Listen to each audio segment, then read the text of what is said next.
চলে এলাম বন্ধুরা সকালের ব্রেকফাস্ট নিয়ে। আজকের সকালে কিন্তু করে ফেলেছিলাম একটু পাস্তা, আর খুব সহজেই কীভাবে পাস্তা করা যায় তোমাদের আজকে দেখাচ্ছি। দেখো, কড়াইতে একটু পরিমাণ মতো তেল দিলাম, দিয়ে পেঁয়াজ আর আলু, আজকে বিশেষ কিছু সবজি ছিল না, তাই বিনস গাজর কিছুই ছিল না, তাই পেঁয়াজ আলু দিয়ে করে ফেললাম পাস্তা। দেখো, পেঁয়াজ আলুটা দিয়ে তার মধ্যে একটু লবণ দিয়ে দিলাম স্বাদ মতো, দিয়ে একটু আলুটাকে ভেজে নিলাম। এবার এর মধ্যে একটা লঙ্কা দিয়ে দিলাম, যেহেতু মেয়েরা খাবে সেই জন্য বেশি ঝাল হবে না, অল্প ঝাল হবে বলে একটাই লঙ্কা দিলাম। তোমরা এখানে লঙ্কার পরিমাণ বেশি দিতে পারো। আর দেখো, একটু ব্রোকলি ছিল, একটু ব্রোকলি আর তার সাথে একটু পেঁয়াজ কলিও দিয়ে দিলাম। ব্রোকলি কিন্তু খুব ভিটামিন জিনিস, খেলে কিন্তু প্রচুর প্রচুর কিন্তু ভিটামিন পাওয়া যায় ব্রোকলি থেকে। আর দেখো, বেশ ভাজা ভাজা হয়ে গেলে আমি একটু মাঝখানটা ফাঁকা করে একটা ডিম দিয়ে দিলাম, আর ডিমটার উপর দিয়ে একটু নুন ছড়িয়ে দিয়ে ডিমটাকে খুন্তি দিয়ে এইভাবে ভেঙে দিলাম।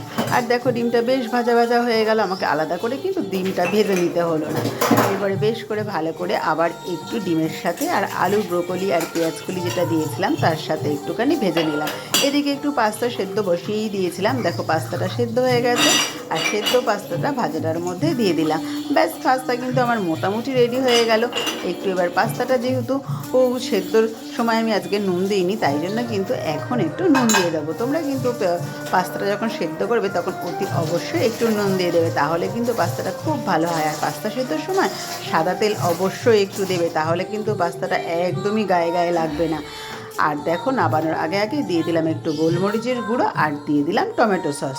ব্যাস, খেতে কিন্তু দারুণ হয়ে যাবে। আর নাবানোর সময় আর একটা জিনিসও কিন্তু তোমরা দিতে পারো, আমি কিন্তু এটা ম্যাক্সিমামই দিয়ে থাকি, তাহলে কিন্তু টেস্টটা বেশ ভালোই হয়। সেটা হলো জলজিরা বা চাট মশলা। আমার কাছে আজকে জলজিরা ছিল, তাই জন্য আমি একটু জলজিরা দিয়ে দিয়েছি, তাহলে কিন্তু টেস্টটা দারুণ হয়, আর বাচ্চারা খেতে কিন্তু খুব ভালোবাসে।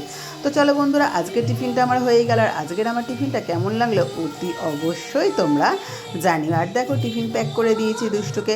তো চলো বন্ধুরা, টাটা, দেখা হবে নেক্সট ভিডিওতে।